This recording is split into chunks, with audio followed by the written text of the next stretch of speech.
What is going on? Well. What's going on up in here? I see this is a live room, man. Looks like a whole bunch of players in here.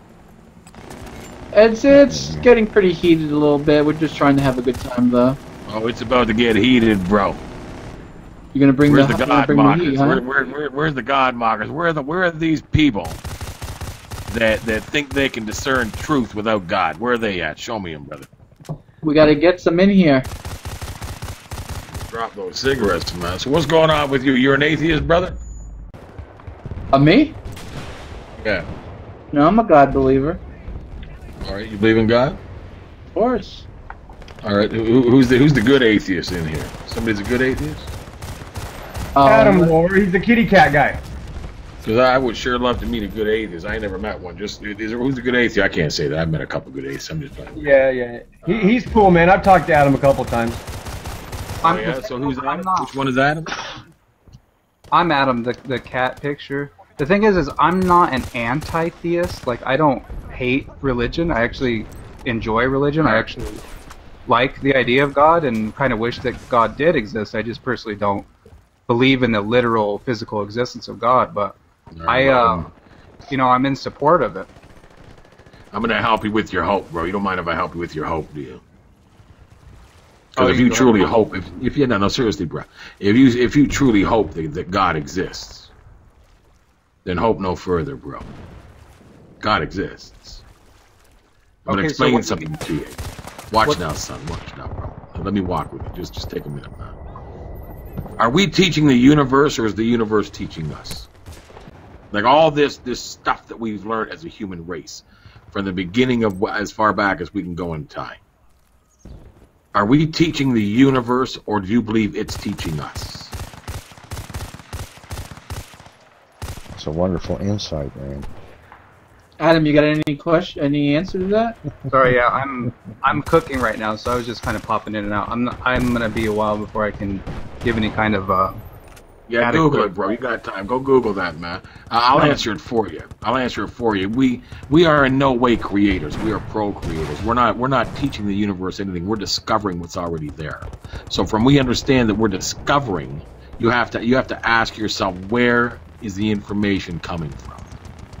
All right, so just give me a minute. Just give me a discovered fire. We discovered fire. Would you agree with that? Let Adam let him get a chance to speak. I'm seriously, so I'm about to fucking leave. Why does everyone have to do this? Like, I don't want to be attacked, and I don't want to debate. I just want to hang out. I'm not attacking you, bro. I'm sorry. I didn't mean to attack you, bro. And I'm cooking right now, so I didn't get a chance to hear the first part of what you said. But if you give me a few minutes, I'll come back and we can chat if you like. Yeah, man. All right, I'll give you that, bro. My apologies. That's an astute observation, Rand. Truly is.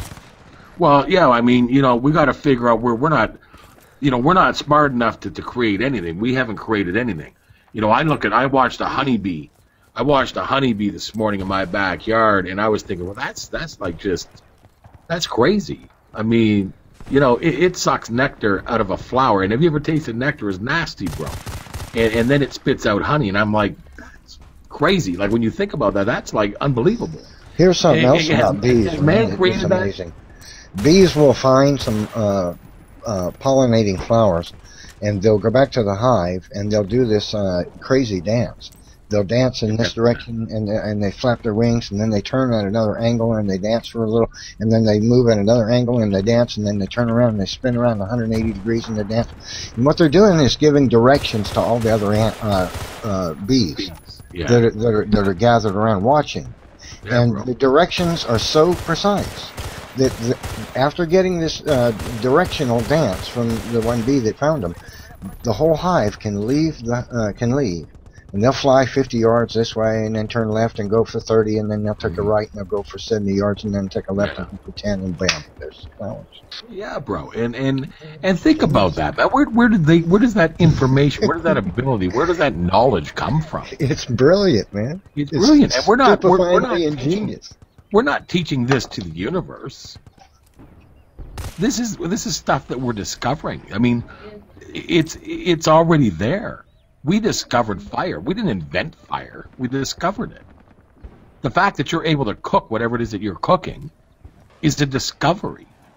Which means it's all that information is already there. Now you have to ask yourself, all right, so if we're discovering information that's already there, what haven't we discovered yet? And what I would say to the atheist is, for you, God. But you claim that you claim that you can't find evidence of God. There's no evidence for you. Okay. So just do me a favor, atheists. Don't ever go into to police work. Don't become a detective. Because if there was a murder in a 500-room building, the only thing you're going to do is you're going to go into the smallest closet in the building, and you're going to look in the first closet and then come out and determine there's no evidence. Because you couldn't have possibly looked everywhere. And that's the problem with atheism. Atheism, it's all ego. It's got nothing to do with the evidence. It's got nothing to do with the information. It's got everything to do with ego. Edge God out. That's what you do. It's ego. You're edging God out. And the minute you get out of your own way and give God an opportunity to come to you, and you put some evidence of some love in your heart for him, the evidence will be revealed to you. Right now you have scales on your eyes. And those are worldly scales based on the fact that you're egotistical. I had to drop my ego to get right with God. And I've been through enough in this world, believe me, bro. I have been enough in this world. You don't know my story, but if anybody has a right to have a bit of an ego, it might be me. I've done some stuff. But I had to drop my ego. I had to stop edging God out in order for God to come in. And that's the problem today, is that everybody wants to think that they know. Everybody wants to think that the world is so brilliant and that we're making all of these amazing things happen. And you're not making anything happen. You're discovering stuff. We are not creators. At best, we're procreators. God is the creator. And you're edging him out.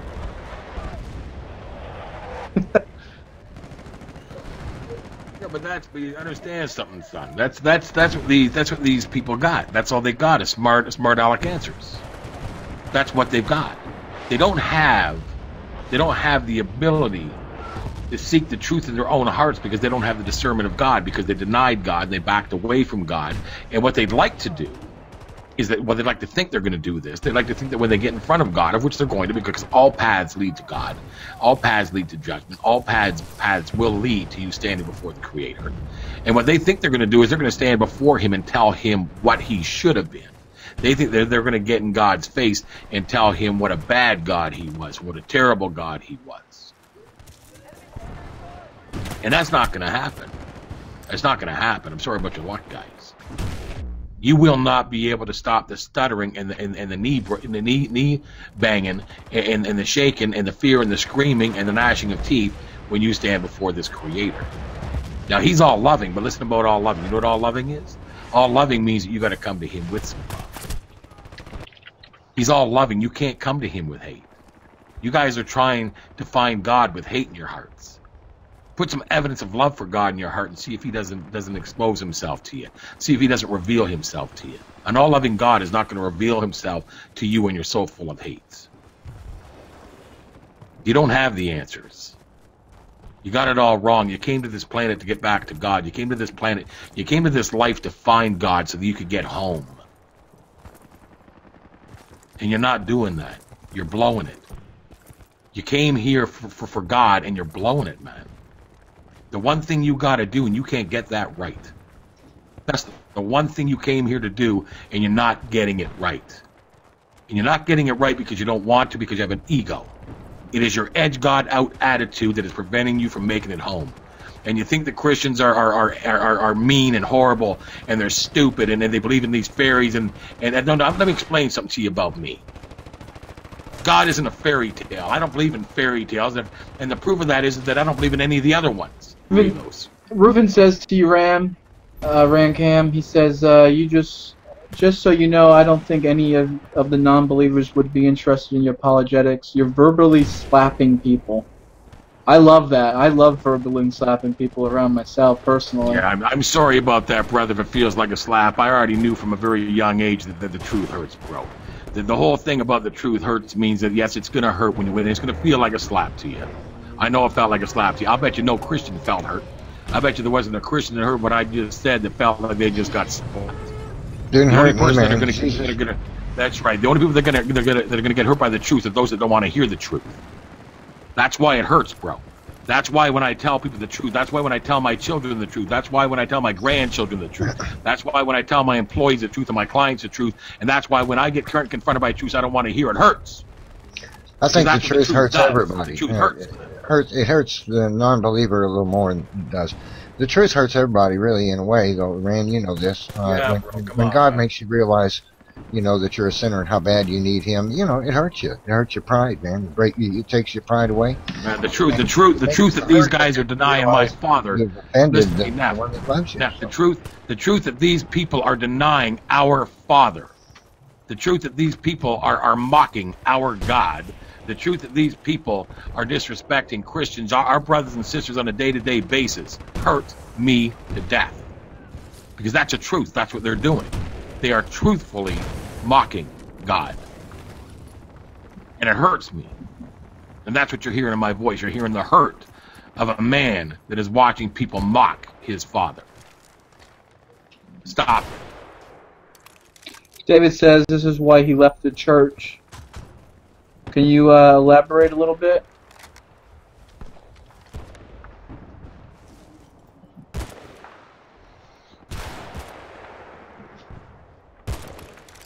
I was rereading what Ruben had written about the buttons and about converting people over just by pushing buttons. Doesn't that take away from people's choices, though? Their ability to make the choice of what route or path they want to go, Ruben?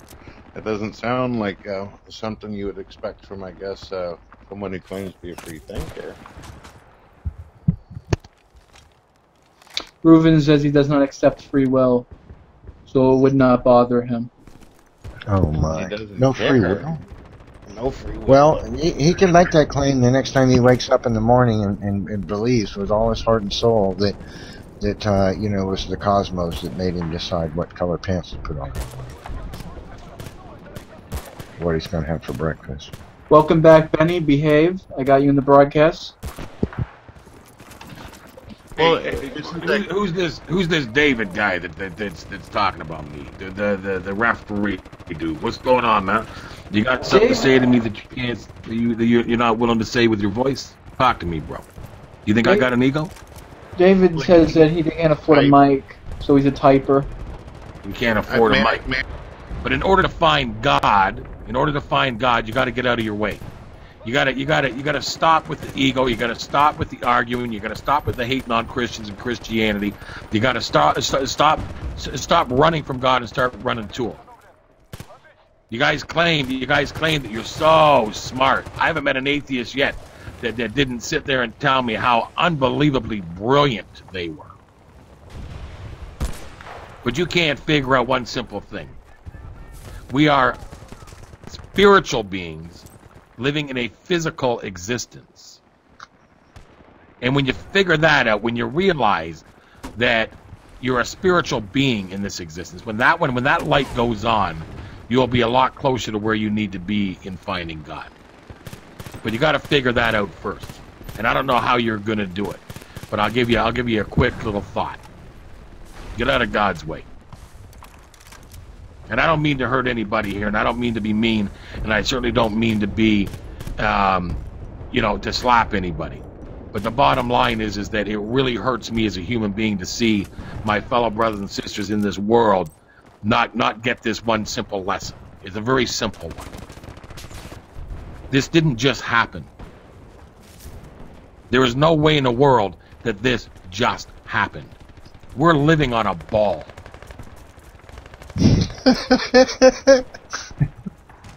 Like, come on, guys. We're living on a ball. You think it just happened? Dig deep, bro. Dig deep, man. Get out of your own way and dig deep. Start really, really, really thinking. And not of the world. Try to get outside of the world. It's like you guys are in prison and have no understanding that there's a yard outside that you can go exercise in. There's life outside of these walls. There's life outside of these walls. Start thinking in that area. Start getting outside of the walls. And quit acting like you're going to learn everything in the library and never know that there's something happening outside of that library. There's a life happening outside of this physical thing that we're in. And you're gonna be accountable when you get there. You're gonna be accountable for everything you're doing here. You're gonna be accountable. That's what it's about. It's about your accountability. They could be forgiven of it too, though. Oh, they can be forgiven. I was forgiven, bro. Look at my mother killed my father when I was 4 years old in front of me. I watched my father die when I was 4 years old from a stabbing that my mother plunged a knife in him. She ended up getting acquitted of that murder while I sat in an orphanage, and then she met another man that looked identical to my father, took his life too. I ended up spending up until the age of 14 in a home where I was beaten almost every second day, where I was abused most of my childhood. I didn't even know what love looked like. I had no idea. I ended up on the streets most of my life, in and out of jail, on drugs. It took me a long time to find God in this world. But you can only deny God for so long. You see, being lost, when you're lost as I was lost. I was having fun in that life. Doing drugs, fornicating with all kinds of women, making all kinds of money, driving nice cars, wearing nice suits. I was living the life. Because that's what you do when you're lost. You have fun. It's like the little kid that's gotten away from his parents at the grocery store, and he's down the candy aisle, and he's looking for the toy section, and he's having a ball because he's lost. But then all of a sudden, it's going to hit you that you're lost. Just like that little boy. He's going to realize, oh, where are my parents? And when you find out and you realize that you're lost, you're going to get hit with a panic and a fear. And what I would ask you to do is when that moment happens, because it's coming for you, I would ask that you look up to your Savior and repent and ask forgiveness and accept that sacrifice that allows you to get home to your Father.